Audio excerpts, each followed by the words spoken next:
Welcome back, ladies and gentlemen. We're now delighted to be joined over the telephone by our guest for this afternoon, Dr. Emad Nicola, member of the Chamber of Tourism. Dr. Emad, a very good afternoon to you, sir.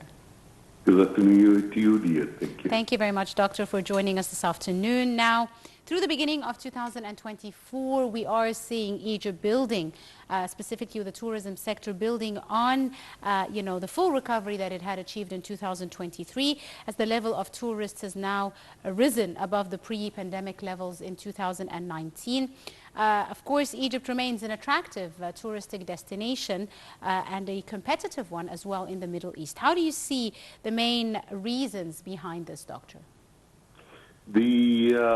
There's not only one reason, it's several reasons. Yes. And let me tell you first that in general, worldwide, the travel is booming after the pandemic. Yes. And we are taking our share from this.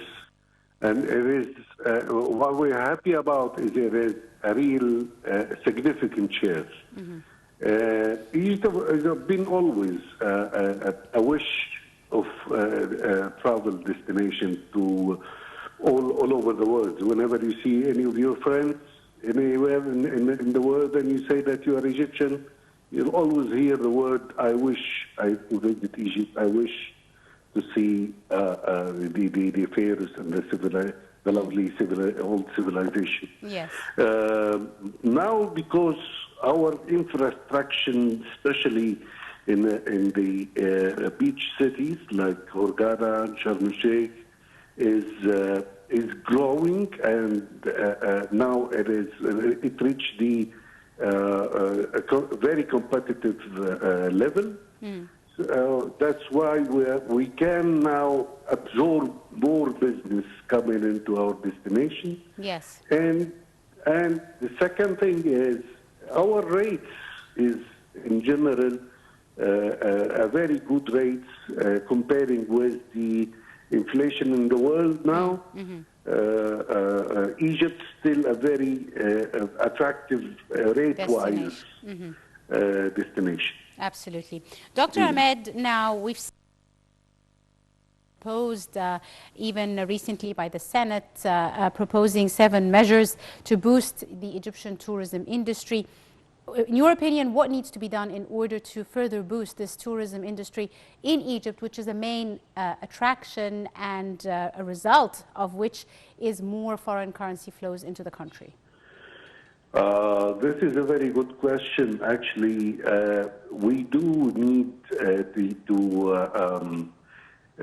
validate or activate the committee that was created like 2 years ago. Yes. By President Sisi.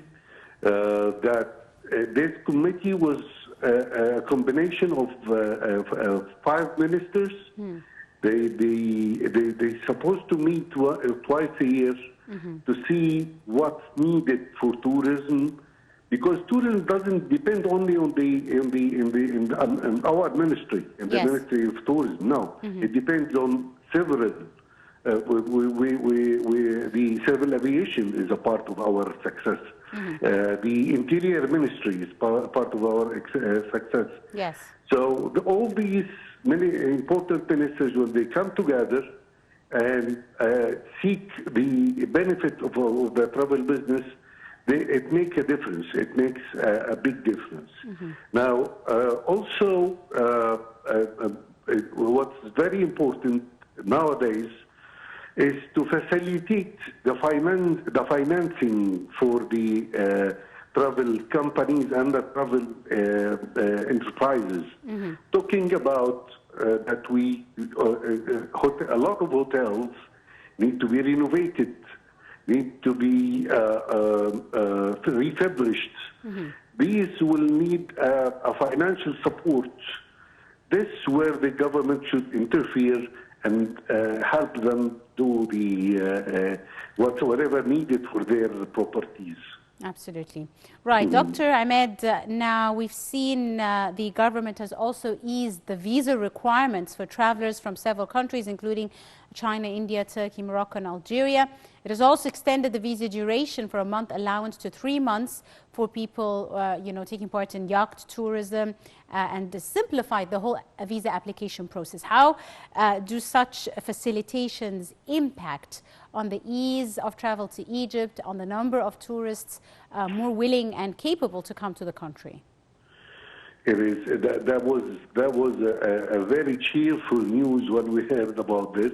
Yes. Because actually, yes, we've been trying to facilitate the visa issue for a lot of countries, visitors to Egypt, and finally we reached that level.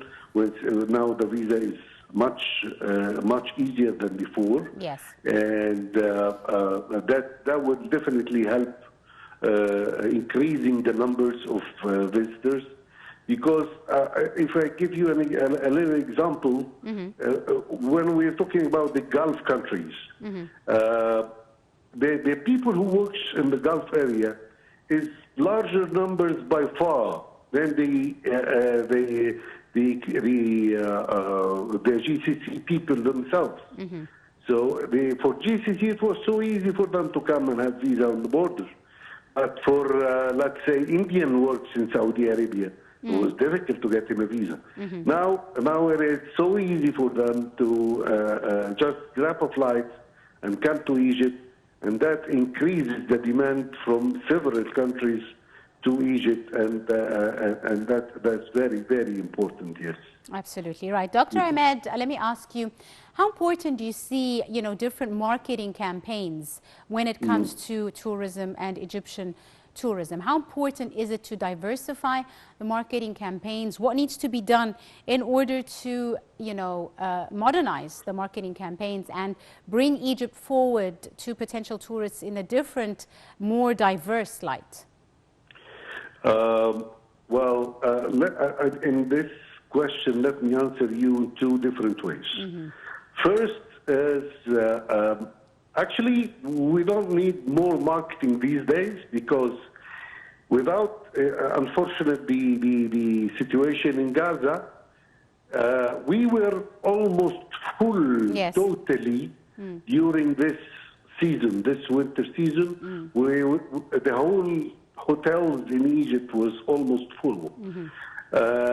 So we do have the demand. So we'll be better to use whatever money in infrastructures, cars, buses, hotels, rooms. These are the more important now to do, because we have the demand. Now, but if we need to do the advertisement and marketing, we will be doing it in the modern way, as you just said. What is the modern way? The social media. Social media is now everything. People all day long is catching their mobile phones and watching social media. Yes. It's not anymore like advertising on television or putting on CNN like before and things like that. Or magazines, yes. Now it is social media.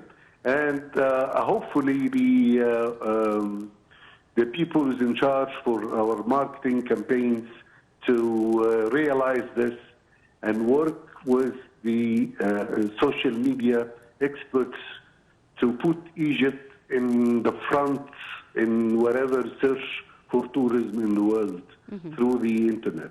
Indeed. Now, Dr. Emad, another question related to diversifying tourism in Egypt. We've seen a diversification process of the different kinds of programs and tourism programs available in the country. It's no longer just, beach tourism or ancient Egyptian history tourism. We now have religious tourism, we have health, we have sports, we have conference tourism. We have different kinds, event tourism, we have different categories, even green or environmental tourism, etc. How important do you see this kind of diversification branching out into different, sectors of tourism to cater for different visitors? These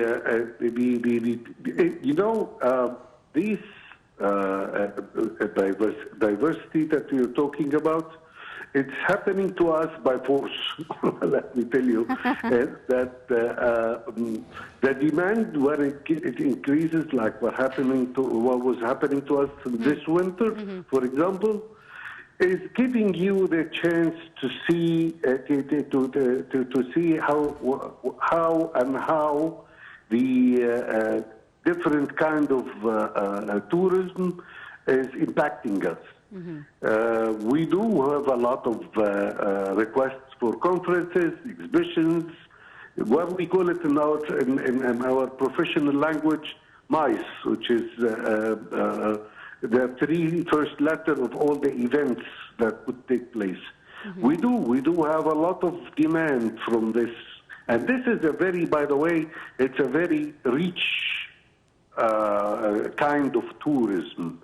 Because when you have a meeting or a conference that will be held in Egypt, you will not only have a room or a tour, you will have a room, a tour, a meeting room, meals during the meeting. You will have organizers to do the event. So a lot of money is involved in achieving an event. So this kind of tourism is the most important for us now, to get more revenue out of our travel industry. Now, also, we should emphasize the beauty that we have in two areas that need to be like take a good publication for it, which is the oasis tourism, and the North Coast. Yes. North Coast for the Arab nations now is like hot cake. They are all wants to come to us in the North Coast and want to enjoy the weather and the atmosphere in the summer. Yes. So that's why I always say that we need more rooms in the North Coast. And the oasis, the Siwa is like a dream for a lot of people to come to it, and we still need more rooms also in Siwa. Yes, indeed. Which actually leads me to my next question, which is the initiative that has recently been approved by the government includes and targets specific hotels located in prominent tourist destinations like, as you said, the North Coast, South Sinai, the Red Sea, Al-Qusr, Aswan, Greater Cairo.